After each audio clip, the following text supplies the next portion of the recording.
वज़ीर आज़म की ज़ेरे सदारत पार्टी मुशावरती इजलास, मुल्की सियासी सूरत हाल का जायजा, आइंदा सियासी हिकमत अमली, अवामी राब्ता मुहिम, आइंदा इंतखाबात की तैयारियों से मुतालिक मुशावरत, वज़ीर आज़म की आवाम को ज्यादा से ज्यादा रिलीफ फराहम करने की हिदायत। वज़ीर आला खैबर पख्तूनख्वा महमूद खान का स्वात का दौरा, 3 मुख्तलिफ मंसूबों का संग बुनियाद रख दिया। शमोजई ताबाक डेरी रोड, मंकियाल रोड और चेरकाल बाईपास रोड और बरियाम तावानी रोड शामिल। अरबों रुपए लागत आएगी, शहरियों को बेहतरीन सफरी सहूलियात मुयस्सर आएंगी।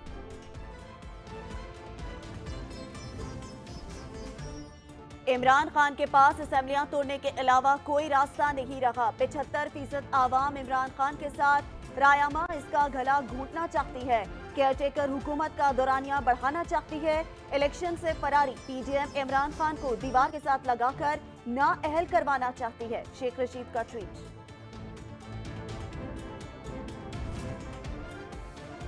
और PTI secretary general Asad Umar कहते हैं, हुक्मरान जिस तरीके से इख्तिदार में आए वो सबके सामने है। हमारा मुतालबा आज भी इलेक्शन का इनेकाद की है।